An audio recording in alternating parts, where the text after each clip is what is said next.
తిరుమల డ్యూటీకి వస్తే ఇక్కడ ఏదో ఒకటి వీడియో చేయాలని అనిపిస్తుంది. ఇక్కడ చూసారా నామాల పార్క్ ఇది.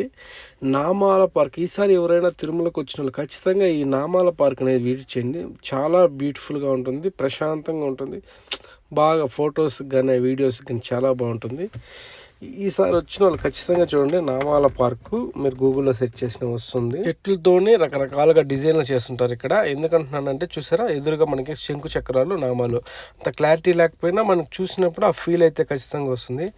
ఇక్కడ ఎవరున్నారు చూసారా, రాముల వారు, లక్ష్మణు, సీతాదేవి ఉన్నారు, హనుమంతులు ఉన్నారు. చూసారా బాగుంటుంది. నేను కొద్దిగా ఎండ ఉన్నప్పుడు వచ్చాను, ఎండ కూడా బాగుంది ఇవాళ. ఎందుకు ఇలా చెప్తున్నామంటే ఇక్కడ బాగుంటుంది, ఫోటోషూట్కి అయితే బాగుంటుంది. ఫోటోషూట్ నీట్గా చేసుకోండి, అంతేగాని టీటీడీకి ఇబ్బంది పెడతా ఎటువంటి చేయబాకండి. ఖచ్చితంగా విజిట్ చేయండి. ఒకసారి విజిట్ చేశారంటే మీకు గుడ్ ఫీలింగ్ అనేది ఉంటుంది. Please like and share and subscribe.